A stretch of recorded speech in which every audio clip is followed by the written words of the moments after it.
ধন্যবাদ সবাইকে। অনেকে ইতিমধ্যে যোগ হয়ে গেছেন। তো আমি মূল আলোচনায় চলে যাব।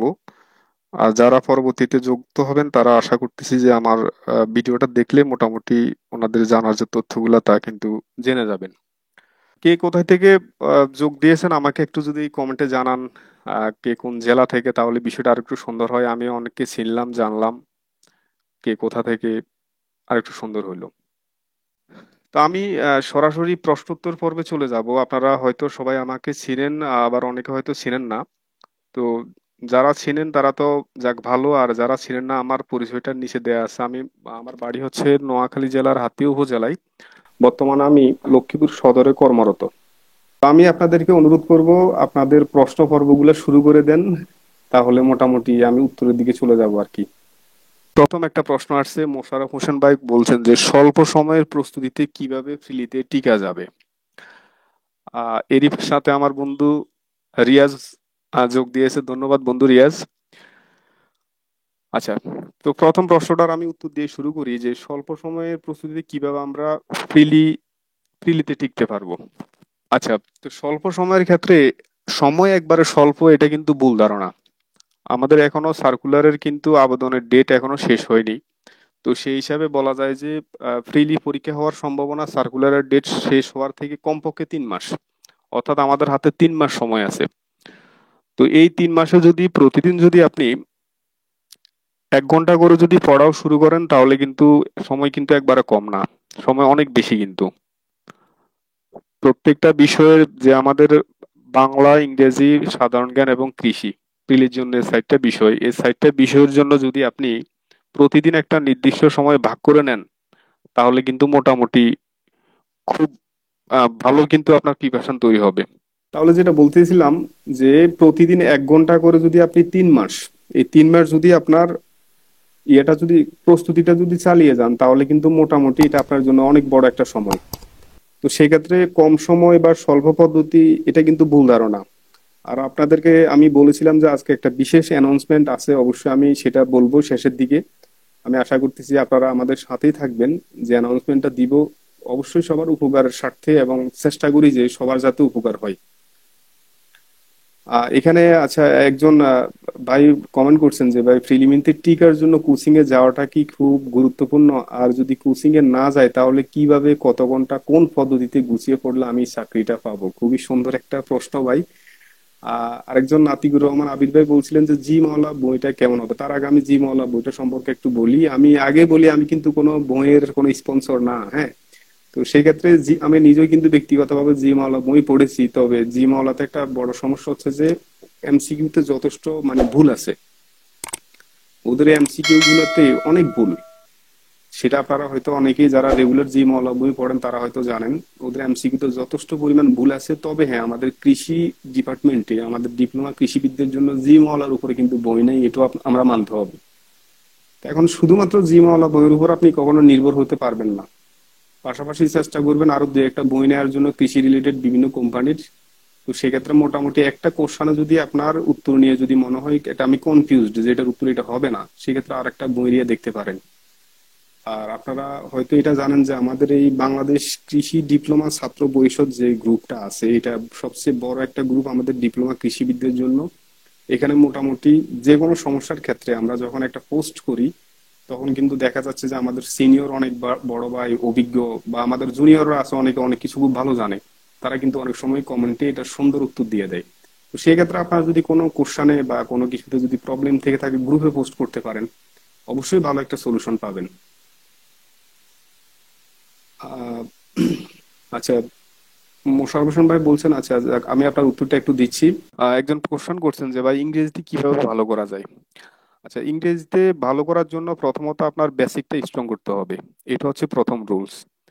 আর দ্বিতীয়ত আপনি বিগত সালের যতগুলা কোশ্চান আছে আমাদের কৃষি ডিপার্টমেন্টের, আচ্ছা বিগত সালের সবগুলা আপনি কোশ্চান দেখবেন অবশ্যই। আমাদের আমাদের কৃষি রিলেটেড যে প্রশ্নগুলো আসছে সবগুলা কোশ্চান দেখবেন। শুধুমাত্র আমাদের এসএও যে পরীক্ষা এটার জন্য না, বৈজ্ঞানিক সহকারী পদের যতগুলা পরীক্ষার কোশ্চান আপনার কাছে আছে, মোটামুটি যে গাইডই আপনারা কিনেন ওই গাইডে কিন্তু বিগত সালের সবগুলা প্রশ্ন দেয়া থাকে। এই প্রশ্নগুলো দেখবেন। আর সবার কাছে আরেকটা বিষয়, সেটা হচ্ছে যে কারেন্ট নিউজ, কারেন্ট ওয়ার্ল্ড বা এই জাতীয় যে মাসিক যে সাময়িকী বইগুলো আছে এগুলাতে আপনারা দেখবেন বিভিন্ন পরীক্ষার কিন্তু প্রস্তুতিমূলক অনেকগুলো মডেল টেস্ট দেয়া থাকে। পাশাপাশি ইংলিশ বলেন, বাংলা, সাধারণ জ্ঞান এগুলা নিয়ে কিন্তু তারা এগুলো এই বইগুলা আসলে চাকরি বাকরি নিয়েই কিন্তু কথাগুলা। তো সেক্ষেত্রে আপনারা এই মাসিক যে সাময়িকী বইগুলো আছে এগুলো একটু কিনবেন। এগুলোর মধ্যে যে প্রাইমারি বা ব্যাংক জবের যে প্রশ্নগুলো আছে যেখানে মডেল টেস্ট গুলো আছে এগুলোর ইংলিশ গুলো বা সাধারণ জ্ঞান গুলো একটু দেখবেন। এটা কিন্তু বড় একটা কাজ আসবে কৃষির জন্য। তো আমরা জিমল আর আমাদের যে টেক্সট বুক আছে বা অন্যান্য যে গাইড গুলো আছে এগুলো আমরা দেখবো, ঠিক আছে। পাশাপাশি কিন্তু বাংলা, ইংরেজি এবং সাধারণ জ্ঞানের জন্য কারেন্ট নিউজের মতো বইগুলা বা কারেন্ট ওয়ার্ল্ড, যার কাছে যেটা ভালো লাগে ওটা দেখবেন। আর আমাদের যেহেতু সার্কুলারটা হয়েই গেছে, আমি এর আগে গতবার নিয়োগে দেখছিলাম যে কারেন্ট নিউজের মতো বইগুলোতে উপরে লেখা থাকে যে উপসহকারী কৃষি নিয়োগ আহ, প্রস্তুতি, এমন একটা কিন্তু কলাম থাকে। ওই কলামে দেখা যায় যে সেখানে কিন্তু মোটামুটি ভাবে আমাদের কৃষি রিলেটেড বিভিন্ন প্রশ্ন মডেল টেস্ট দেয়া থাকে। ওইখান থেকে মোটামুটি আপনারা কিন্তু একটা প্রস্তুতি নিতে পারেন। আমাদের সকলের নয়নের মধ্যমণি আহমদ তন্ময় কিন্তু ইতিমধ্যে লাইভে যুক্ত হয়েছে, আমি ওকে যথেষ্ট ধন্যবাদ জানাচ্ছি। সবাই কিন্তু চিনেন। সুপ্রনীল ভাইয়া বলছিলেন যে রিটেনের জন্য কিছু, সরি ভাইয়া আমি এই মুহূর্তে রিটেনের জন্য কোনো কথা বলবো না। মোটামুটি এখন যাই বলবো ফ্রিলি নিয়ে। বাংলার সাধারণ জ্ঞানের কোন বিষয়গুলো বেশি গুরুত্বপূর্ণ? আচ্ছা, বাংলার সাধারণ জ্ঞানের জন্য আমি একটা কথা বারবারই কিন্তু বলতে চাই, সেটা হচ্ছে যে বিগত সালের প্রশ্নগুলাকে দেখা। তো আপনারা নর্মালি জানেন যে বাংলার জন্য যা যা আসে, বিভিন্ন দেশি বিদেশি শব্দ, তারপর আছে আমাদের কারক বিভক্তি, এরপর আসে সমাস, তারপরে সমাসের বাইরে এরপর আবার ওই যে অনেক সময় পদ প্রকরণ থেকে কিছু কোশ্চেন আসে। আবার ওই যে শুদ্ধ অশুদ্ধের মতো বাক্য যেগুলো আছে এগুলা থাকে, সরল জটিল যৌগিক বাক্য এগুলা থেকে কিছু কোশ্চেন আসে।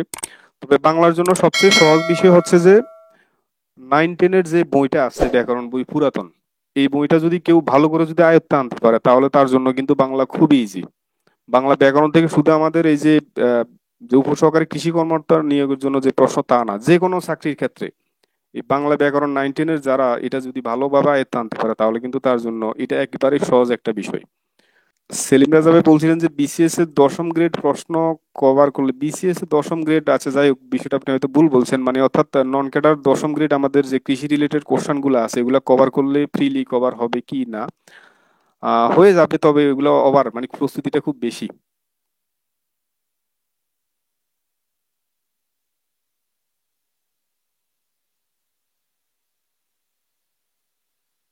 মোশাররফ হোসেন ভাই বলছিলেন আপনি কারেন্ট ওয়ার্ল্ড পড়ছেন নাকি কারেন্ট অ্যাফেয়ার্স? ভাই আসলে আমি বাজারে যদি 3-4 রকমের যদি এই বইটা পাই, অর্থাৎ কারেন্ট নিউজ, কারেন্ট অ্যাফেয়ার্স, তারপর হচ্ছে যে কারেন্ট ওয়ার্ল্ড, এগুলো আমি যেটাই পাইছি বাজারে, যখন আমি বইটা হাতে নিছি দেখছি যে না নতুন কিছু আছে, আমি সাথে সাথে ওই বইটা কিনে নিছি। আমার কিন্তু কৃষি রিলেটেড বইয়ের বাইরে কিন্তু এই জাতীয় বই পড়ার অভ্যাস আগে থেকেই ছিল। প্রতি মাসে মাসে আমি এখনো স্টিল এখনো আমি কিন্তু প্রায় সময় কিন্তু এই যে বাজারে গেলে হঠাৎ করে বইয়ের দোকানে গেলে এই বইটা দেখলে আমি কিনে নিই। কারণ নিজেকে আপ টু ডেট রাখা যায় যে আসলে বিভিন্ন বিশ্বের বিভিন্ন বিষয় সম্পর্কে জানা যায় দ্রুত। ইংলিশের জন্য কিছু গাইড দিতেন বা ইংলিশের জন্য প্রথমত আপনাকে অবশ্যই টেন্স, অর্থাৎ part of speech, tense, article, preposition, এই বিষয়গুলোতে আপনাকে আগে বেসিক স্ট্রং করতে হবে। এই বেসিক গুলো যদি আপনি স্ট্রং করতে না পারেন তাহলে কিন্তু এটা আপনার জন্য একবারেই কঠিন। আপনি যতই বলেন না কেন যে মানে এই যে আপনার ধরেন ইয়েগুলো একটু ইংলিশে আপনি দুর্বল, এটার জন্য আপনার স্ট্রং করতে গেলে প্রথম কাজই হচ্ছে আপনার আপনার নিজের এই যে বেসিকটা স্ট্রং করা। আর বেসিক স্ট্রং করতে গেলে part of speech, article, preposition এগুলা কিন্তু অবশ্যই জানতে হবে। আর পাশাপাশি বিগত সালের কোশ্চেনের প্রশ্নগুলো দেখবেন, অবশ্যই কিন্তু আপনাদের এটা কাজে আসবে। প্রিলির জন্য কৃষির মূল বই পড়া কি উপকার হবে? তারেক ভাই বলছিলেন অবশ্যই উপকার হবে। যারা কৃষির মূল বইটা প্রিলির জন্য স্পেশালি পঞ্চম, ষষ্ঠ, সপ্তম সেমিস্টারের বইগুলো, এই কয়েকটা সেমিস্টারের বইগুলো যারা খুব বেশি পড়ছেন তারা কিন্তু দুইটা কাজে আপনারা উপকৃত হবেন, একটা হচ্ছে যে রিটেনের জন্য আর একটা হচ্ছে প্রিলির জন্য। দুইভাবেই কিন্তু আপনার কাজ আসবে। আমাদের ডিপ্লোমা বইয়ের কিন্তু কোনো বিকল্প নাই। আপনি জি মাওলা বলেন, যে কোনো অর্কিড বলেন, বা এই যে বা যে কোনো গাইড বলেন, সবগুলা কিন্তু ওই মেন বই থেকে কিন্তু একবার কপি করে তুলে দিছে। এটা আপনারা একবার দেখবেন, গাইডের সাথে বইয়ের সাথে মিলিয়ে দেখবেন। বরং এটা বলতে পারেন যে গাইডে কিন্তু অনেক তথ্য ভুল আছে, আমাদের বই কিন্তু সেই তথ্যটা ভুল নাই, এরা টাইপিং এ করতে গিয়ে বা যেভাবে হোক তারা ভুল করছে। আচ্ছা, একজন প্রশ্ন করছেন যে ফ্রিলিতে কত মার্ক পেলে 100% পাস করা সম্ভব। আচ্ছা, এইটাই সবচেয়ে বড় ভুল। আমাদের গতবার আমি আমার একজন বন্ধুর কথা স্মরণ করব। সে কিন্তু খুবই ভালো স্টুডেন্ট। বর্তমানে সে একটা স্কুল এন্ড কলেজে কর্মরত আছে এবং কৃষিতেও যথেষ্ট ভালো। আমরা এটি লাইফেও দেখছি যে সে খুব ভালো স্টুডেন্ট, কিন্তু গতবার সে ফ্রিলিতে বাদ পড়ছে। পরবর্তীতে তার কাছ থেকে জানতে পারে যে সে মানে মোটামুটি হ্যাঁ হইতে পারে, মনে হয় এটার উত্তর এটা হইতে পারে এমন যতগুলা কোশ্চেন ছিল ওগুলো কিন্তু সে কি করছে, উত্তর দিয়ে আসছে। আমরা এটা সবাই জানি যে 40% পাস, আবার এখানে আমাদের -0.5 কিন্তু জরিমানা আছে। তো তার ক্ষেত্রে ঠিক সেম জিনিসটাই করছে, সে ওভার কনফিডেন্স নিয়ে অনেকগুলো এমসিকিউ কে সে মার্কিং করে দিয়ে আসছে। আর যার কারণে সে সর্বশেষ কিন্তু ফ্রিলিতে টিকে নাই। এখন ফ্রিলিতে আপনি যদি মনে করেন যে আমি 50টা এমসিকিউ দেখাইছি, 50টা 100 আমি সঠিক, তাহলে আপনার আর রিস্ক নেওয়ার দরকার নাই, বাড়তি ঝামেলা করার দরকার নাই। 40 মার্কে আমাদের পাশ, এটা আমরা জানি। 50টা একবারে সেফ জোন, কোনো ধরনের টেনশন ছাড়া। 50 একবারে সেফ জোন, এখানে কোনো টেনশনের কিছুই নাই। তবে সন্দেহ রেখে কোনো এমসিকিউ দাগাবেন না, এটা অনুরোধ। সন্দেহ রেখে কোনো এমসিকিউ কিন্তু দাগাবেন না। কৃষির মূল বই পড়ে জিমাওয়ালা পড়লে বেশ সময় বেশি লাগে, সেক্ষেত্রে মূল বই পড়া ঠিক হবে কি? হ্যাঁ, অবশ্যই ঠিক হবে ভাই, তবে আগেই একটু নিজেরা দাগায় নেন যে আমি কোন কোন টপিক গুলা পড়বো। এটাই সবচেয়ে গুরুত্বপূর্ণ, কে কোন টপিক পড়বেন। চাকরির ক্ষেত্রে ভাই অনেকের আছে কি যথেষ্ট ভালো মেধা, অনেকের আছে হাতে যথেষ্ট সময় আছে, কিন্তু দেখা গেল পুরা বই একবারে শুরু থেকে শেষ পর্যন্ত পুরোটা পড়তে পড়তে মুখস্থ করতে করতে তারা সব শেষ করে ফেলে। দিন শেষে দেখা গেলো তারা কিছু করতে পারে না। আবার অনেকে আছে একটা বইয়ের মধ্যে সে 10টা পেজ বা 10টা কোশ্চেন কি করে মার্কিং করে নেয়, ওই 10টা কোশ্চেন থেকে তার মূলত কমন পড়ে যায়। তো এই টেকনিকে যাইতে হবে। এভাবে কিন্তু টেকনিকে না গেলে সারা জীবন বই পড়ে, যত রকমের বাজারে বই আছে সব পড়েও কিন্তু কোনো কাজ আসবে না। আর নাদিম হোসেন নাইম ভাই বলছিলেন যে কারো যদি কৃষির মূল বই না থাকে সেক্ষেত্রে গাইড, ভাষা প্রস্তুতি নেবে, শুধু গাইড না পাশাপাশি অন্য কোনো বই ফলো করবে কৃষির জন্য। আর কৃষির জন্য ভাই আমাদের এই কৃষির যে গাইড, এগুলা ছাড়া আর অন্য ভালো কোনো প্রকাশনীর গাইড নাই।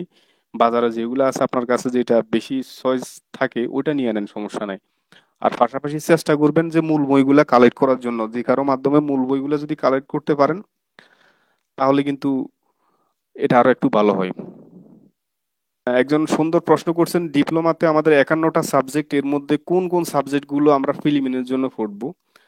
তো আমি এটা অবশ্যই একটু পর বলবো, তবে আমার মনে হয় আমি বললে আপনাদের মনে থাকে কিনা, তবু আমি বলার চেষ্টা করব। একজন কোশ্চেন করছেন, how can we memorize and tackle forgetting it. এটা খুবই সুন্দর একটা কোশ্চেন, যে পড়তে পড়তে আমরা ভুলে যাই। আমি একটা সহজ সলিউশন আপনাদেরকে দিই।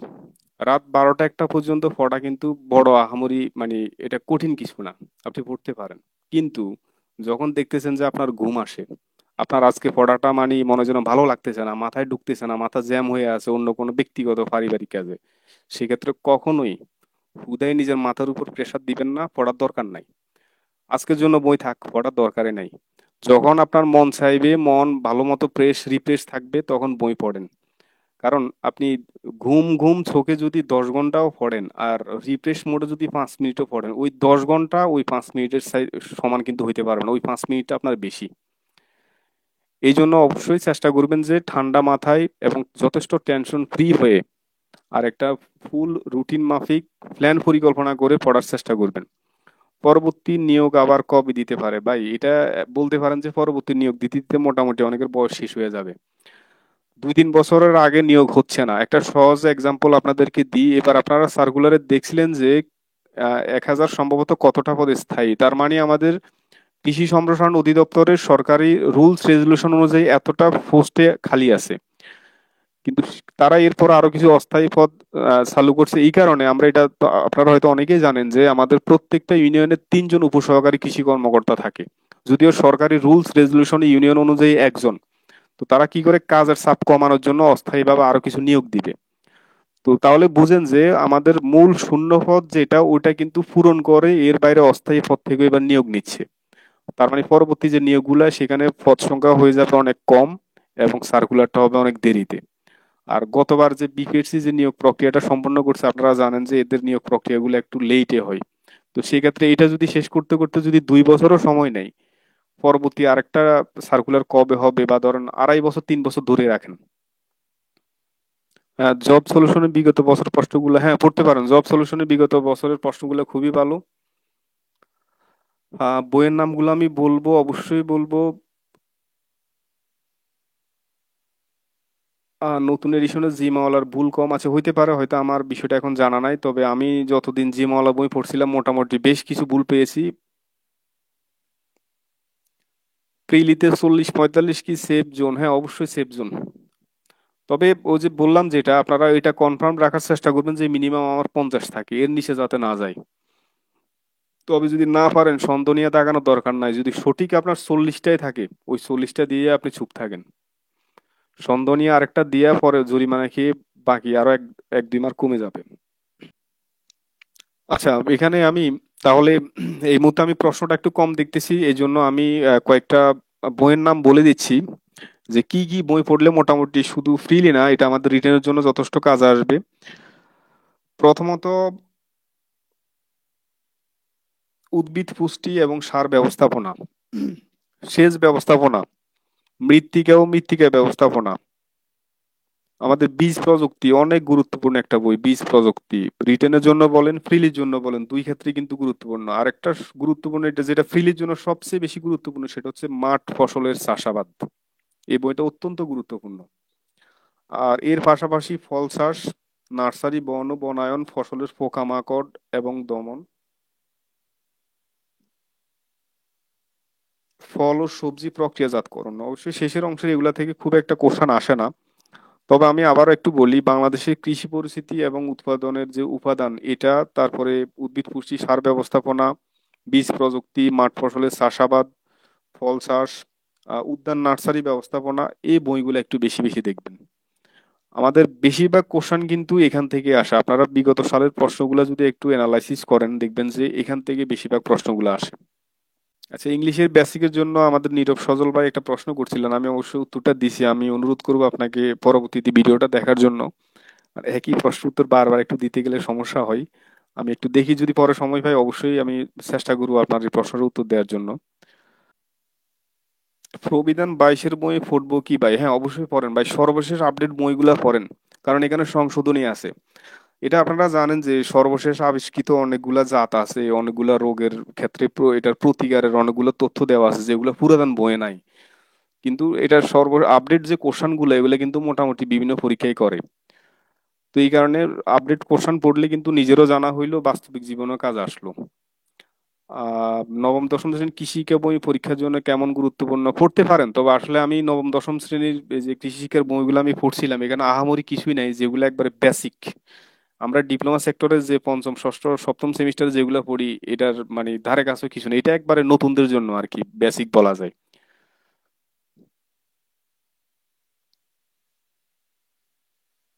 আচ্ছা, বইগুলোর নাম কমেন্টের কথা বলছে, আচ্ছা অবশ্যই আমি বইগুলোর নাম কমেন্টে পরবর্তীতে দিয়ে দিব। প্রিলিমিনারিতে, আচ্ছা, কোচিং এর বিষয়টা আমি এটা ভাই সর্বশেষ বলতেছি, কোচিং এর বিষয়টা নিয়ে আমি সর্বশেষ বলবো, এটা খুবই সেন্সিটিভ একটা বিষয়। এই কারণে আমি এটা সর্বশেষ বলবো। আমি এটা দেখলাম যে বর্তমানে আমাদের এই নিয়োগকে কেন্দ্র করে মোটামুটি 15 থেকে 20টা নতুন কোচিং সেন্টার হয়ে গেছে। আর পুরাতন তো কিছুই আছে।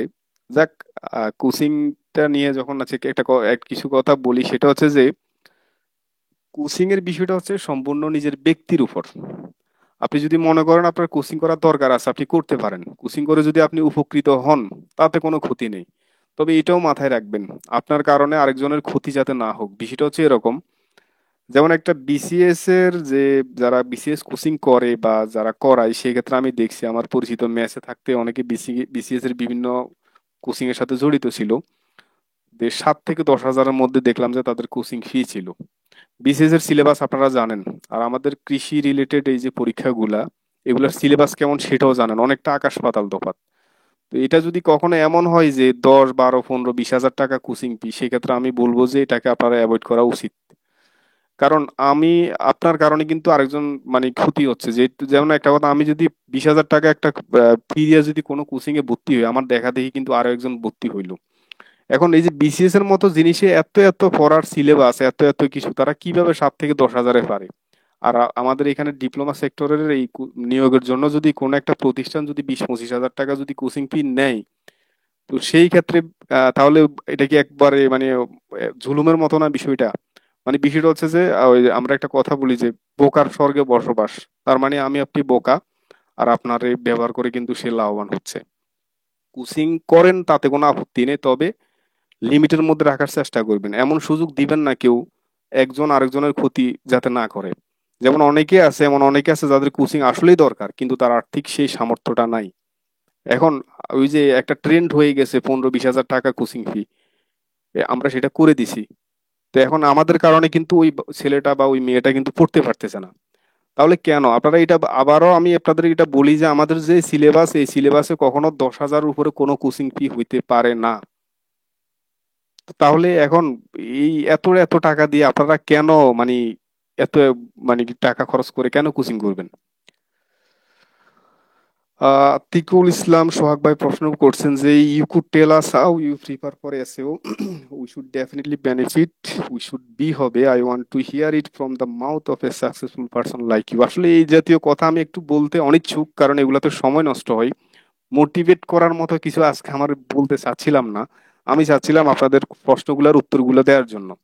আচ্ছা দেখ, আমি অবশ্যই দেওয়ার চেষ্টা করব। তার আগে আমি ফ্রিলি এবং রিটেনের বই, জি মাওলা রিটেন আর এমসিকিউ পড়লে কৃষি কভার হবে, ইনশাল্লাহ হয়ে যাবে। তারপরে সাধারণ জ্ঞানের জন্য কোন বইটা ভালো হবে বা কিভাবে পড়লে ভালো হবে, সাধারণ বইয়ের জন্য বাজারে আপনারা বিগত সালের যে কোশ্চেন গুলো আছে এগুলোর জন্য দেখতে পারেন, অনেকে জর্জ সিরিজ টিরিজ এগুলো কিনে। পাশাপাশি কারেন্ট নিউজ অ্যাফেয়ার্স এগুলো পড়েন, খুবই কাজে আসবে। বাংলার জন্য এটা আমি অবশ্যই বলছি। তারপরে নিবন্ধন লিখিত প্রশ্ন সম্পর্কে, হ্যাঁ আচ্ছা, খুবই এটা বলবো, অবশ্যই বলবো। আপনি কৃষির জন্য কি কি বই পড়ছিলেন? আমি কৃষির জন্য আসলে ভাই বলতে গেলে আমি তিনটা প্রকাশনীর বই পড়ছিলাম। একটা সম্ভবত সাকসেস ছিল, একটা জি মাওলা ছিল, আর একটা অর্কিড ছিল। আর পাশাপাশি আমি আমার পুরাতন বইগুলো রয়ে গেছিল পঞ্চম ষষ্ঠ সপ্তম সেমিস্টারের, ওই বইগুলো পড়ছিলাম। আর সবচেয়ে বড় কথা হচ্ছে যে আমার নিজস্ব একটা তৈরি, আমি কিন্তু এর আগে কিন্তু বেশ কয়েকটা চাকরির পরীক্ষা দিয়েছি। তো অনেকে হয়তো জানেন আমি এর আগে বাংলাদেশ গম ও ভুট্টা গবেষণায় বৈজ্ঞানিক সহকারী পদে ছিলাম। আমি এর আগের যে উপসহকারী কৃষি কর্মকর্তা পদ, ওইখানেও আমি ভাইবা দিছিলাম। দুর্ভাগ্যবশত ওইখানে আমি নির্বাচিত হই নাই। তো আমার কিন্তু লাস্ট 2-3 বছর থেকে আমি নিজস্ব একটা কিন্তু নোট তৈরি করছিলাম, যেখানে পরীক্ষা উপযোগী বিভিন্ন প্রশ্ন কিন্তু মানে যেগুলা বারবার আসে বা যেগুলো আমার জানা দরকার আছে, আমি ওই সিস্টেমে নিজের পার্সোনাল একটা নোট তৈরি করছিলাম। তো শেষ পর্যন্ত যে যতগুলা পরীক্ষা আমি অংশগ্রহণ করছি সবগুলাতে আমি শুধু আমার ওই বইটাই দেখতাম, খাতাটা দেখতাম, এবং আমি দেখতাম যে ঘুরে ফিরে একই ধরনের কোশ্চেন গুলো আসে। তো যার কারণে আমি আসলে খুব একটা বেশি বইয়ের উপর চাপ দিই নাই। আমি পাশাপাশি আমার এই যে খাতা আর এই যে কারেন্ট নিউজ অ্যাফেয়ার্স এই জাতীয় বইগুলো একটু পড়ছিলাম। প্রিলির জন্য শুধু জি মাওলা এতটা নির্ভরশীল হওয়া উচিত না, শুধু জি মাওলার উপর পাশাপাশি আরো দু একটা বইও দেখতে পারেন। সাবধানের মার নেই, কারণ জি মাওলা বই বা যে বই পড়েন না কেন, একবার দুর্ঘটনা ঘটলে সেক্ষেত্রে কিন্তু আপনার নিজেরই লাইফ শেষ। বাংলার সাধারণ জ্ঞানের জন্য কি কি বই পড়ছিলেন ভাই? বাংলার জন্য আমি নবম দশমের যে ব্যাকরণ বইটা পড়ছিলাম, সাধারণ জ্ঞানের জন্য আমি কারেন্ট নিউজ কারেন্ট অ্যাফেয়ার্স এর মতো বইগুলা এবং ফেসবুকে আপ টু ডেট যে তথ্যগুলা ছিল এগুলোর উপর আমি একটু জোর দিয়েছিলাম, এবং সেই সাথে বিগত যতগুলা পরীক্ষা আমাদের ডিপার্টমেন্টের না, 2021-22 অর্থাৎ আমরা 22 সালে যেহেতু পরীক্ষা দিয়েছিলাম, লাস্ট 2-3 বছরে যা যা কোশ্চেন আসছিল সাধারণ জ্ঞানে, এই বইগুলো আমি একটু দেখছিলাম। পিডিএফ ফিগ নোটের তাহলে খুবই উপকার হবে ভাই, আমি চেষ্টা করতেছি আবার নতুন করে রেডি করার জন্য, এটা নিয়ে কাজ করতেছি। আচ্ছা, নিবন্ধন নিয়ে আমি কিছু কথা বলি। আপনারা জানেন যে পঞ্চম গণবিজ্ঞপ্তি চলতেছে। তো যারা 17তম পর্যন্ত নিবন্ধন পাশ করেছে তারা কিন্তু আবেদন করার সুযোগ ছিল বর্তমানে 18তম নিবন্ধনের লিখিত পরীক্ষার সামনে। তো সেক্ষেত্রে আবার এবার কিন্তু সিলেবাসটা কিন্তু ইংলিশে দেয়া আছে, এবং এটাও বলা আছে যে ইংলিশে চাইলেও কেউ উত্তর দিতে পারে। তো সেই ক্ষেত্রে ভাই নিবন্ধনের বিগত সালে যে কোশ্চেন গুলো আছে সেই কোশ্চেন গুলোর ক্ষেত্রে আমরা যেটা দেখছি সেটা হচ্ছে যে একবারে আমাদের পঞ্চম ষষ্ঠ সপ্তম সেমিস্টারের বইয়ের প্রশ্নগুলো হুবহু তারা দিয়ে দেয়। আমি একটা এক্সাম্পল দিই। যেমন একটা কথা, ধানের ব্লাস্ট রোগের মানে কেন হয়, এটার লক্ষণ কি, প্রতিকার কি, এটা একটা বড় কোশ্চেন। তো এখন এই কোশ্চেন এই জাতীয় অনেকগুলা প্রশ্ন আছে যেটা গাইডে জিমলতে পাইতে পারেন, মেন বইয়ে পাইতে পারেন। এই জাতীয় কোশ্চেন গুলো একটু বেশি দেখবেন। আর একটা জিনিস মাথায় রাখবেন যে নিবন্ধনের ক্ষেত্রে লিখিত মার্কটাই সবচেয়ে গুরুত্বপূর্ণ। ভাইবার কিন্তু কোনো মার্ক এটার সাথে খুব একটা কাউন্ট হয় না। মূলটা হচ্ছে লিখিত। লিখিত মার্ক যার যত ভালো, তার কিন্তু তত ভালো একটা চয়েসের স্কুল কিন্তু পাওয়া সম্ভব। তো সেক্ষেত্রে কৃষির উপর, মানে কৃষির যত এই জাতীয় বড় কোশ্চেন গুলো আছে সবগুলো একটু বেশি বেশি দেখবেন। মোটামুটি বড় কোশ্চেন গুলোর দিকে গেলে দুইটা লাভ হয়, সেটা হচ্ছে যে প্রত্যেকটা বড় কোশ্চেন কিন্তু দুই তিনটা পার্ট হয়। যে একটু আগে আমি বললাম যে ধানের ব্লাস্ট রোগের কারণ কি, এটা একটা ধরেন, আবার আলাদা যদি বলি এটা একটা সংক্ষিপ্ত একটা বা ছোট একটা প্রশ্ন। তাহলে আপনি যদি এটা যদি পুরোটা বড় প্রশ্ন শিখে নেন, এটা থেকে তিন চারটা পার্ট আপনার শিখে হইলো। তো তিন চারটা পার্ট কিন্তু আলাদা আলাদা ছোট প্রশ্ন আকারও কিন্তু আসতে পারে। এই কারণে একই সাথে দুইটা কাজে কিন্তু চলে আসবে। নতুন প্রবিধানে যে ডিপ্লোমা বই এটা কিনতে পাওয়া যায় কিনা আমি এতটুকু জানি না, তবে এতটুকু বলতে পারবো যে আপনি পিডিএফ আকারে গুগলে কিন্তু পাবেন।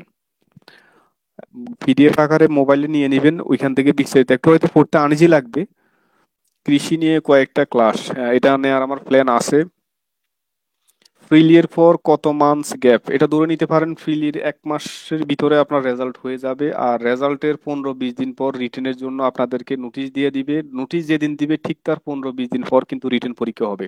ওভারঅল যদি বলি, ফ্রিলির পর সর্বোচ্চ আপনি 1.5 মাস, মানে সর্বনিম্ন সর্বনিম্ন 1.5 মাস সময় পাবেন। আর বাকিটা নির্ভর করবে বিপিএসসির কর্মকর্তাদের মর্জির উপর, দেশের পরিস্থিতির উপর। সেটা নির্ভর করবে পরে। আবার দেখা গেল যদি ওই সময়ে যদি অন্য কোনো বড় কোনো জবের যদি পরীক্ষা টরীক্ষা নিয়ে ঝামেলা থাকে, তাহলে কিন্তু একটু ফিসাবে তারা। একটা জিনিস হচ্ছে কি, পড়ার উপর আসলে বিকল্প কিছু নাই। আপনি যতই পড়বেন ততই কিন্তু শিখবেন। আমার এমনও দিন গেছে যে আমি হয়তো রাতে পুরো রাত আমি পড়ালেখা করছি। আবার এমনও দিন গেছে যে রাত সকাল আমি 11টা 12টা বাজে উঠে পড়তে পড়ছি। আবার এমনও দিন গেছে আমি টোটালি পড়িই নাই। তো এটা হচ্ছে সম্পূর্ণ নিজের কাছে। যতই পড়বেন আপনি ততই শিখবেন। আর অভিজ্ঞতাটা বড় জিনিস, একটা দুইটা চাকরির পরীক্ষা দিয়ে কিন্তু অভিজ্ঞতা ভাই হয় না।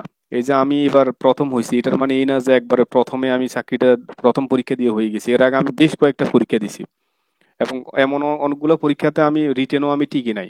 আবার কয়েকটা পরীক্ষাতে আমি ভাইবার জন্য মনোনীত হয়েছি, ভাইবা দিছি, ভাইবাতে আমার আশা নাই। তো আমার এটা দ্বিতীয় সরকারি চাকরি। এর আগে আমি বৈজ্ঞানিক সহকারী পদে ছিলাম, প্রায় বছর খানেক পুরো ছিলাম না। যখন আমি এসইওর পদের জন্য আমি মনোনীত হয়েছিলাম, তখন আমি কিন্তু ওটা রিজাইন দিয়ে চলে আসছি। গুগল থেকে পিডিএফ কিভাবে পাবো ভাই? বইয়ের নাম লিখে ভাই সার্চ দেওয়ার চেষ্টা করবেন, আশা করতেছি যদি আসে। পিডিএফ ডাউনলোড করার অনেকগুলো ওয়ে আছে। আবার যদি বই পিডিএফ আকারে নাও থাকে, সেটাকে কিন্তু পিডিএফ করা যায়। একটু ইন্টারনেটের এই বিষয়গুলোতে যদি একটু এক্সপার্ট হওয়ার চেষ্টা করেন, তাহলে কিন্তু এটা একবারে ইজি বিষয়।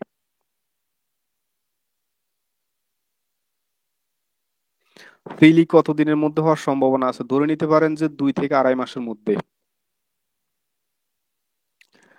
আমার একজন সাবেক সহকর্মী বাংলাদেশ গম ও ভুট্টা গবেষণার বৈজ্ঞানিক সহকারী রাকার ইসলাম ভাই কোচিং চালু করেন।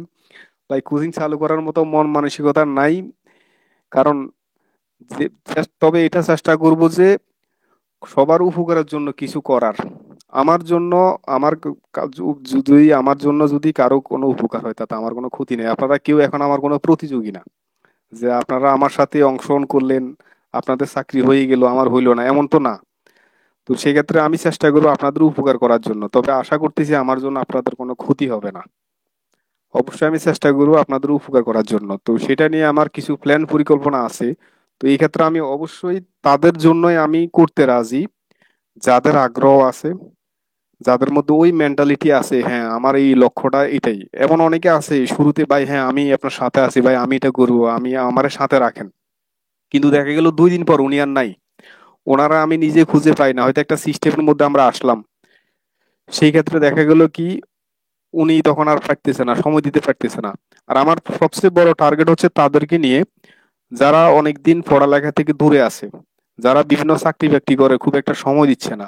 আমি চাচ্ছি যে খুব সহজে টেকনিকের মাধ্যমে কিভাবে, এখন মূল টার্গেট আমি আগেই বলছি, আমি ফ্রিলি ছাড়া এখন কোনো কিছু নিয়ে কথা বলতে রাজি না। এখন আমাদের টার্গেট হচ্ছে ফ্রিলি। তো ফ্রিলির বিষয়টা নিয়েই কিন্তু আমার মূল টার্গেট। আমি চাচ্ছি যে প্রথমে আমরা ফ্রিলিতে টিকি, এরপর আমরা যথেষ্ট 2-2.5 মাস সময় পাবো রিটেনের জন্য। এরপর ওই টাইমে শুধুমাত্র রিটেন। কিভাবে ফ্রিলিতে ভালোভাবে পাস করা যায় সেটা নিয়ে, বা কিভাবে সহজে পাস করা যায়, যারা একটু দূরত্বে আছে পড়ালেখায়, যাদের বেসিক দুর্বল, আমি তাদের নিয়ে কাজ করতে চাই। তবে আমি আবারও বলি এক্ষেত্রে তাদেরকে নিয়ে আমি কাজ করব যারা আগ্রহী। অনেকে আছে এখানে হয়তো অনেকে মনোকষ্ট নিয়ে, বিষয়টা অনেক আছে মানে ফাইজলাম মেন্টালিটির, মানে নিজেকে নিজে বেশি বোঝা, এমন লোক আসলে আমার টোটালি পছন্দ না। আমার একটা সিদ্ধান্ত আপনার ভালো নাও লাগতে পারে, সেক্ষেত্রে আপনি স্কিপ করেন, সরে যান, আমার আপত্তি নাই। এই যে আমি এখন লাইভে আছি, অনেকের কাছে হয়তো এটা ভালো নাও লাগতে পারে, আপনি না দেখেন, আমার কোনো আপত্তি নাই। তবে আমি হয়তো আমার এই লাইভে অনেকের হয়তো উপকার আসতে পারে, আমি চেষ্টা করবো তাদের জন্য উপকার করার। অর্ফা ইসলাম বলছিলেন যে অ্যাপ্লিকেশন ফর্ম কি ক্যাপিটাল লেটারে পূরণ করতে হবে? ক্যাপিটাল লেটারটা না, তবে প্রথম যে ইয়ে লেটারটা সেটা ক্যাপিটাল দিলে আমার মনে হয় সবগুলো সম্ভবত ক্যাপিটাল হয়ে যায়। সাবমিট করার পর সাবমিট করার পর কোন কোন অপশন সিলেক্ট করতে হবে? আচ্ছা, অ্যাপ্লিকেশন সাবমিট করার পর বলতে আপনি এই যে যে যে জিনিসগুলা ভাইভাতে জমা দিবেন, প্রথমত আপনার এসএসসি সার্টিফিকেট জমা দিতে হবে ভাইভা বোর্ডে, তারপরে ডিপ্লোমার সার্টিফিকেট জমা দিতে হবে, এরপরে দিতে হবে অবশ্যই প্রথমে আপনার এই যে আমরা যেটা A4 ফর্ম মানে অ্যাপ্লিকেশন ফর্ম, এটা জমা দিতে হবে। তো আমার এখন স্পষ্ট মনে হয় যতটুকু 1 2 3 7 এবং সম্ভবত 12 নম্বরে এনআইডি, এই তথ্যগুলা। আর অনেকে আছেন আমাদের এখানে হয়তো ইন্টার করা কিংবা অনার্স করা, অনুরোধ করব এমন কোন তথ্য এগুলো দিবেন না, এগুলো ঝামেলা। যত বেশি আপনি ডকুমেন্টস এর এখানে টিক দিবেন তত বেশি ডকুমেন্টস তখন আপনার জমা দিতে হবে, আর আপনার ভাইভাটা ঠিক তত বেশি হার্ড হবে। আপনি অনার্স করছেন ডিপ্লোমার পাশাপাশি, খুবই ভালো, সমস্যা নাই, কিন্তু যখন আপনার যখন এই কাগজগুলা ভাইভা পড়ে তারা দেখবে, তখন আপনার ভাইভাটা হয়ে যাবে হার্ড। আমাদের জন্য তারা যা যা চাইছে, তারা এসএসসি সার্টিফিকেট আর ডিপ্লোমা সার্টিফিকেট দুইটা মেইন জিনিস চাইছে, এর বেশি শিক্ষাগত যোগ্যতা আপনার উল্লেখ করার দরকার নাই। আপনার হাজারটা ডিগ্রি আছে, এগুলো উল্লেখ করবেন না, নিজের নিজের বিপদ নিয়ে আসবেন না, এই অনুরোধটা থাকলো। ভাই নিবন্ধন নিয়ে একজন কোশ্চেন করছিল, যার কারণে আমি বলছিলাম এক্সাম হলে কি সাইড মেটসরা না, এক্সাম হলে সাইড মেটস হেল্প হেল্প করার মতো এই আশা নিয়ে যাবেন না, কারণ ওইখানে সম্ভবত 8টা সেট হবে, অর্থাৎ আপনার পাশের সামনে পিছনে কারোর সাথে আপনার সেট মিলতেছে না, যদি একই কোশ্চেন ঘুরে ফিরে। আর 60 মিনিটে 100টা এমসিকিউ, এটা কিন্তু একবারে কিন্তু মানে মনে হয় যেন যে বিশাল সময় না, দেখবেন যে কোন দিক দিয়ে আপনার সময়গুলাই চলে গেছে আপনি মনেও করতে পারবেন না। কারো জিজ্ঞাসা করা তো দূরের কথা, যে কয়েকটা প্রথমত আপনার রেজিস্ট্রেশন নাম্বার, কেন্দ্র কোড, এগুলা মার্কিং করতে, বৃত্ত ভরাট করতে করতে আপনার দেখবেন যে মাথা অলরেডি শেষ। এরপরে আপনি যে কয়েকটা পারেন এগুলা দাগাইতে দাগাইতে দেখা গেল যে আপনি আর দ্বিতীয়বার যেগুলা দাগাইছেন এগুলা রিভিশন দেওয়ারও সময় নেই। তো সেক্ষেত্রে আপনি আরেকজন কাছ থেকে কি আর প্রশ্ন করবেন? এমডি আমিনুল ইসলাম ভাই, আসসালামু আলাইকুম ভাই। ওয়ালাইকুম সালাম ভাই, আপনাকেও সালাম দিলাম আমি।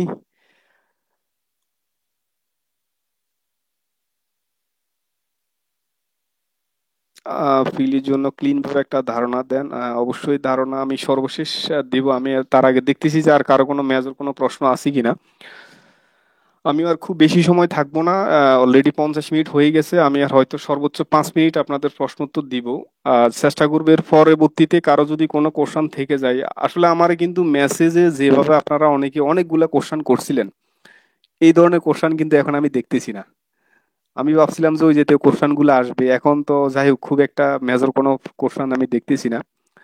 ফ্রিলিতে কি কোনো বৈজ্ঞানিক নাম আসে কি? হ্যাঁ, কৃষির জন্য দেখে নিতে পারেন। মেজর যে আমাদের মানে প্রধান যে ফসলগুলো আছে, ধান, গম, ভুট্টা, পাট, এগুলার বিভিন্ন ইয়েগুলো আপনারা দেখে নেবেন।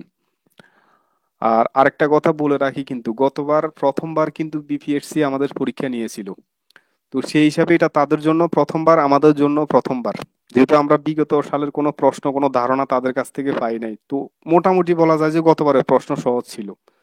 এবার যেহেতু সবাই ধারণা পাইছে এবং তারাও আমাদের সম্পর্কে অবহিত, সেই হিসাবে কিন্তু এবার এই আশা করবেন না যে গতবারের মতো সহজ প্রশ্ন হবে। অবশ্যই নিজের প্রস্তুতি নিজেকে ওইভাবে নেন। এমসিকিউর জন্য কি নোট মেকিং করলে ভালো হবে? এটা অবশ্যই আমি সাজেশন দিব না, এমসিকিউর জন্য নোট মেকিং অনেক সময়ের ব্যাপার, তো রিটেনের জন্য আপনি নোট মেকিং করতে পারেন। ভাই আমি অনেকদিন বই থেকে দূরে, এখন কিভাবে? ভাই শুরু করে দেন, অনেক সময় আছে, ইনশাল্লাহ পারবেন। আর এত বড় একটা নিয়োগ, এত বড় একটা সার্কুলারে যদি এবার যদি জব যদি না নিতে পারেন, এর চাইতে দুঃখ আর কিছু থাকতে পারে না ভাই। মার্কিং কয়টা করবো? 1 2 3, সম্ভবত 4 ভাই হবে না, 1 2 3 7 এবং সম্ভবত 12। আমি সহজে আপনাদেরকে বলি, প্রথমত অ্যাপ্লিকেশন ফর্ম যেটা, এটাতে টিক দিবেন এসএসসি সার্টিফিকেট, ডিপ্লোমা সার্টিফিকেট, তারপরে হচ্ছে আপনার এই যে এনআইডি এটাতে দিবেন, আর একটা সম্ভবত কি যেন রয়ে গেছে। এই কয়েকটাই, আর কিছু না, এর বেশি কিছু দেওয়ার দরকার নাই।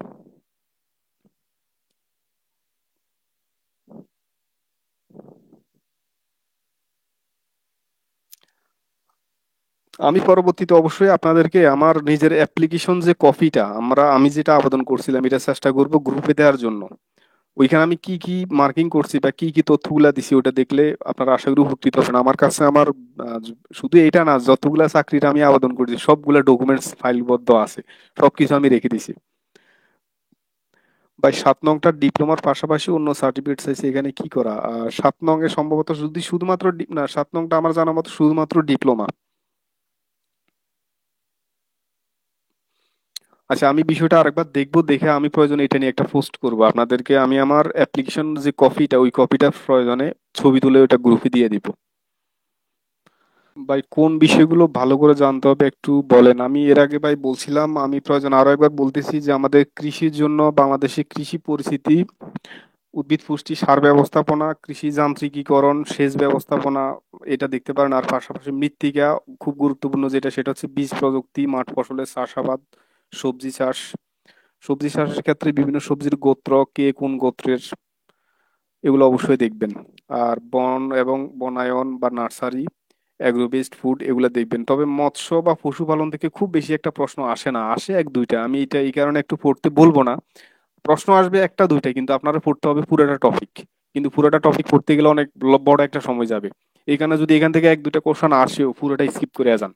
কিন্তু যেখান থেকে তিন চারটা কোশ্চেন আসে সেগুলো বেশি, যেমন মাঠ ফসলের চাষাবাদ, বীজ প্রযুক্তি, তারপরে এই যে কৃষি পরিস্থিতি, সেচ ব্যবস্থাপনা, মৃত্তিকা, এগুলো একটু বেশি বেশি দেখবেন। ইংরেজিতে দুর্বলতার জন্য ওই যে ভাই বললাম, বেসিকটা আস্তে আস্তে স্ট্রং করেন। শুরুতে আপনি part of speech, article, preposition, এগুলো নিয়ে হালকা পড়া শুরু করেন। আর right right form of verbs, এটার উপর গুরুত্ব দেন।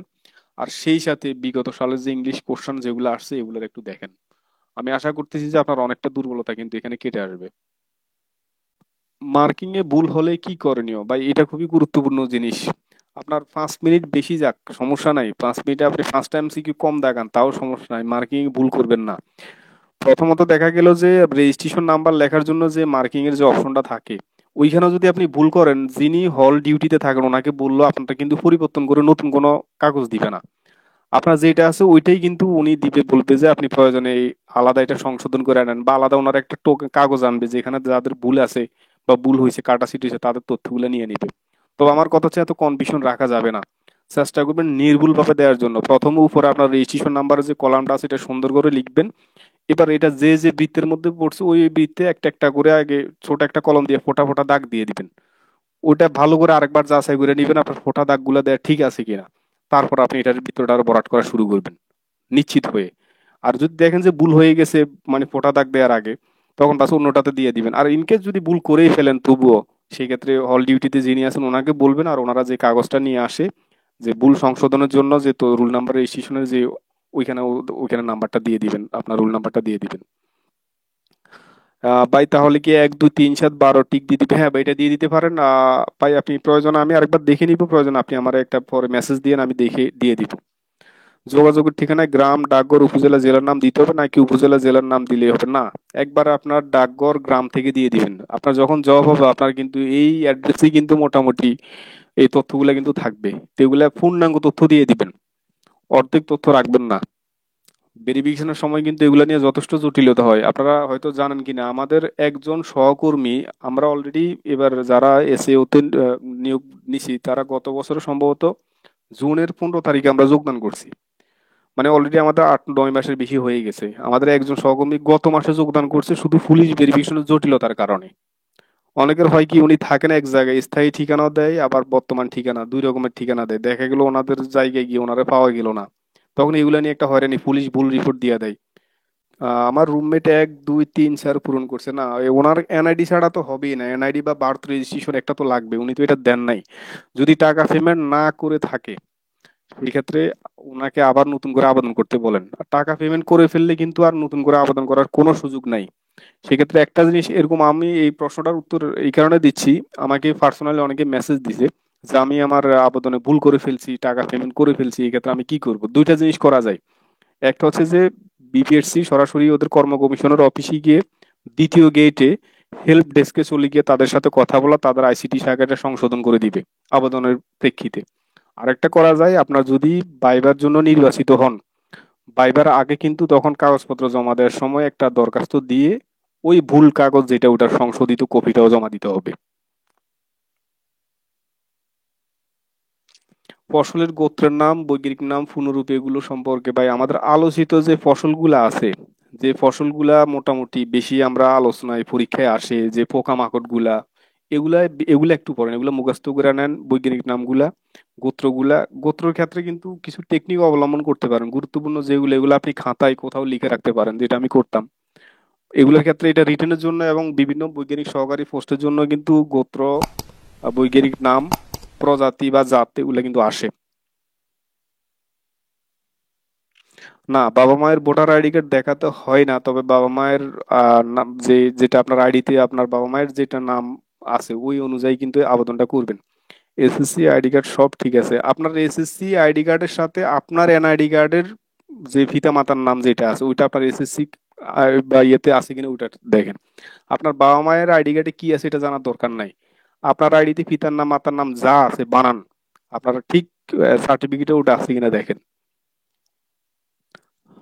পিকে ভুল হলে ওই যে বললাম, যেটা যদি মেজর যদি ভুল দেখেন সেক্ষেত্রে দ্বিতীয় ওইখানে চলে যান। আর না হয় যে আবার নতুন করে টাকা পেমেন্ট না করলে আবার ইয়া করেন। প্রবিধান 22-এর বইগুলা পড়েন ভাই, কারণ অনেক আপডেট আসছে, নতুন নতুন জাত আবিষ্কৃত হয়েছে, নতুন অনেকগুলো তথ্য আসছে। একটা সময় আমরা অনেকগুলা মানে বিষয় যেটা পড়ে আসতাম এগুলা, যেমন একটা সহজ যে সরিষার কোন জাতটি সবচেয়ে বেশি মানে জনপ্রিয় বা সবচেয়ে বেশি কমন, তো এই ক্ষেত্রে আমরা নর্মালি বলতাম টরি 7, টরি 7। কিন্তু দেখা গেল এই রোগটাতে এই জাতটাতে যথেষ্ট পোকামাকড়ের আবির্ভাব। তো সেই ক্ষেত্রে এখন আমরা এটা কখনো সাজেস্ট করি না যে টরিসার জাতের সরিষাটা চাষ করার জন্য, এখন লেটেস্ট অনেকগুলা জাত আসছে, তো এটা আপনি পুরাতন বইয়ের মধ্যে গেলে যে কোনো কোশ্চানের উত্তরের মধ্যে কিন্তু টরিষা থাকবে। কিন্তু এখন কিন্তু এটা আর হচ্ছে না। তো সেক্ষেত্রে অবশ্যই প্রবিধান 22 বা নতুন ধরনের যেগুলো আছে এগুলো একটু পড়বেন। ভাই কবির নাম, শালার নাম এগুলো সর পুরো 100টার ভিতরে হয়তো একটা আসবে। এটা নিয়ে যদি ভুলে যান টেনশনে কিছু নেই, বাদ দেন, স্কিপ করেন, লাগবে না।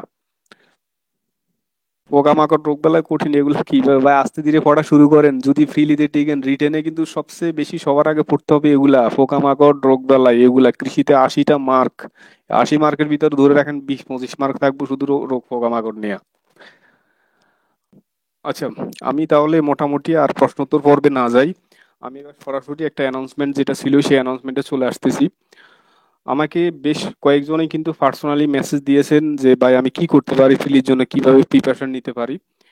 তো এরকম যারা আছে বা যারা চাচ্ছেন যে অন্তত আমার সাথে, আমি এখানে আরো কিছু বলি, আমার আজকের লাইভ বলেন বা যেটাই বলেন আমাদের সাথে কিন্তু সব সময় আরো দুই একজন যারা আছেন, সিনিয়র বলেন বা আমার বন্ধু বান্ধব অনেকে আছেন, বিভিন্নভাবে আপনাদেরকে হেল্প করতেছেন।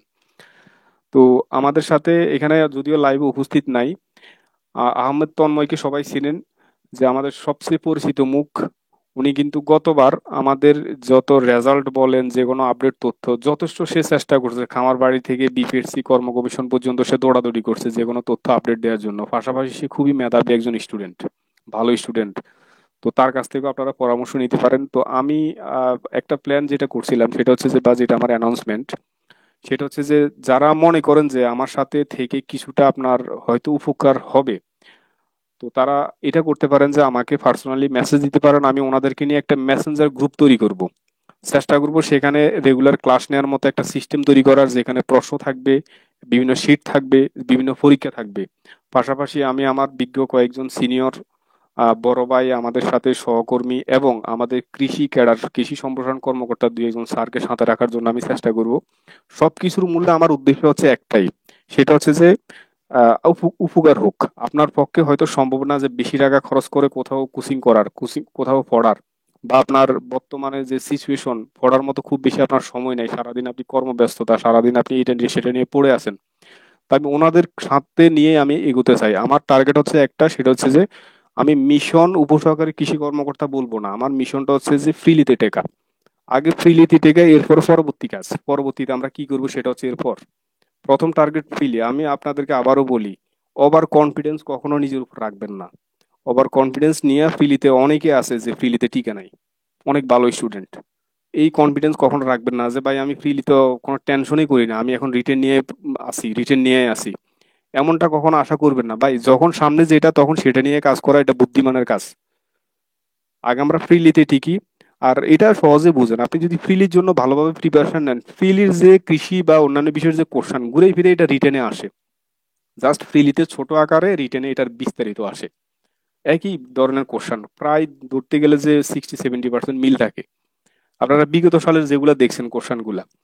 তাহলে আমি আমার মূল কথা হচ্ছে যে এই মুহূর্তে আমাদের যেটা প্ল্যান সেটা হচ্ছে যে আমি একটা মেসেঞ্জার গ্রুপ ক্রিয়েট করব।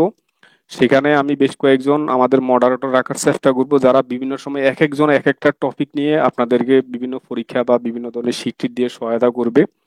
আর সেই সাথে আরো দুই একজন আমি কৃষি ক্যাডার সর্বশেষ বা যারা আছেন বিভিন্ন এটিতে আমাদের শিক্ষকগণ কর্মরত আছেন, ওনাদেরকে আমি চেষ্টা করবো ওনারা মাঝে মাঝে বিশেষ কিছু ক্লাস নেওয়ার জন্য। যেহেতু ওনারা আমাদের সাথে অনেক কিছু বেশি জানেন, ওনারা কৃষিতে ওনারা যেহেতু বিএসসি করা, ওনারা অবশ্যই আমাদের সাথে খুব বেশি জানেন।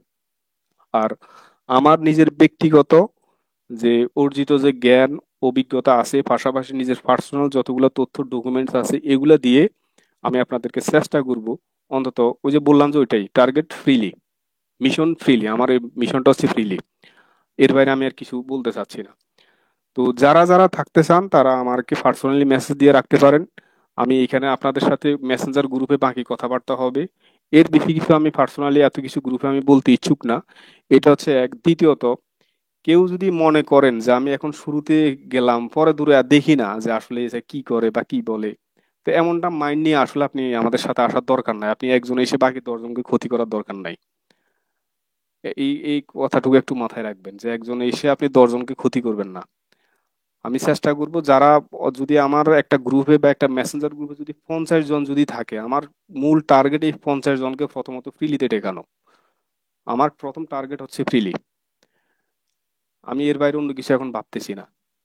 তো সেক্ষেত্রে এমন কেউ যদি থাকেন যে না এখন দেখলাম, দেখি ভালো লাগলে থাকলো, তা থাকবো, না হলে নাই, মানে ওই যে বলে না একটু মজা নিয়ে নি জিনিসটা কিরকম, তো এমন কেউ থাকলে কেউ ইয়ে করবেন না।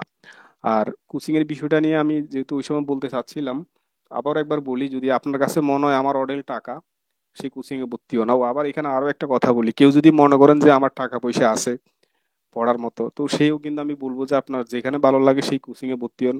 কোচিং করে হোক বা যেভাবে হোক, আপনার যদি চাকরিটা হইলেই হইলো, আমি সোজা কথা এটাই বুঝি।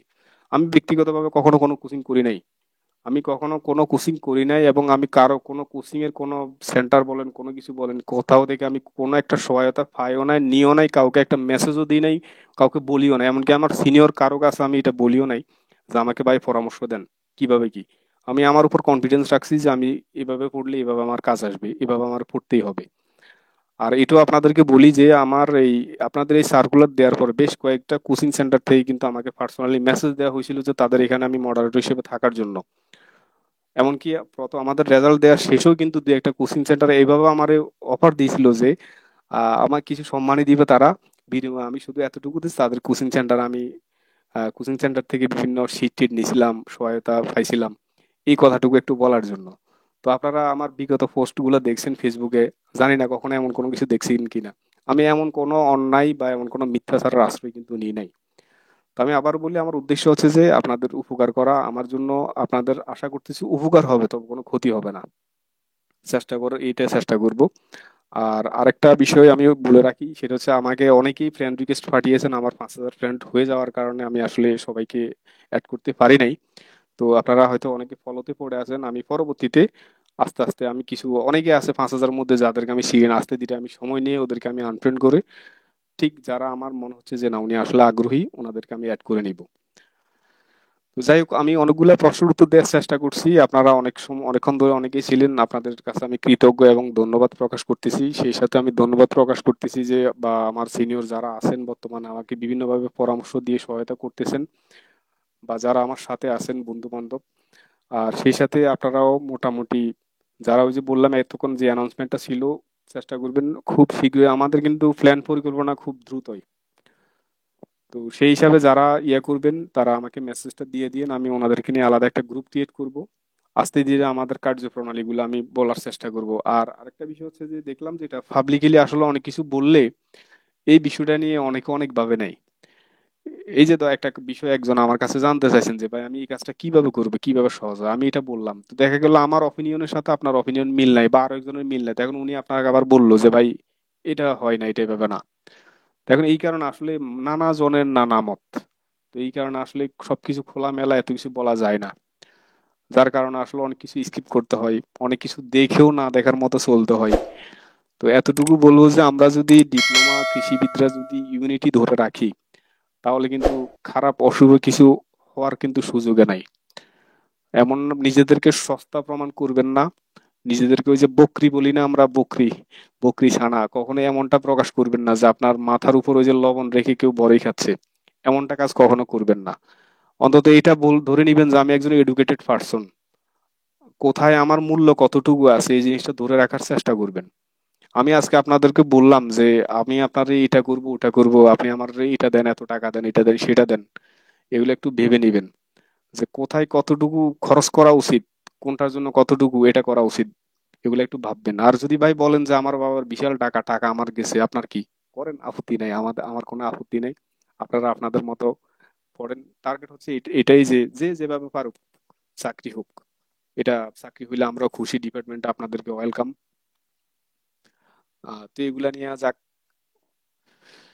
তো এইখানে আসলে আমার ডিপ্লোমা কৃষিবিদের বাইরে আমার আসলে অন্য কয়েকজন বেশ বন্ধু বান্ধব আছে না, বা অন্যান্য সহকর্মী আমাদের সাথে এতক্ষণ পর্যন্ত ওনারা ছিলেন, যদি ওনারা ডিপ্লোমা কৃষিবিদ নন, তো ওনাদেরকে আমি আন্তরিকভাবে ধন্যবাদ জানাচ্ছি সাথে থাকার জন্য। সবার জন্য আমার শুভকামনা, সবাই খুব ভালো করবেন। আহ খুব শীঘ্রই যাতে আপনাদেরকে আমাদের এই বিপিএসসি দ্বিতীয় ব্যাচের যে ফলাফল শীট এখানে যাতে আমি দেখতে পাই। আমি খুব অধীর আগ্রহে আছি যে পরবর্তী মেধা তালিকায় প্রথম থেকে একবারে যদি বলেন 2360 জন পর্যন্ত সবার যারা আছে ওদের নাম দেখার জন্য আমি খুব অধীর আগ্রহে আছি। খুব শীঘ্রই আপনারা আমাদের সাথে যুক্ত হবেন। সবার জন্য শুভকামনা, দোয়া রইলো, এবং চেষ্টা করব আপনাদের পাশে থাকার জন্য। সবাই ভালো থাকবেন, সুস্থ থাকবেন। আল্লাহ হাফেজ।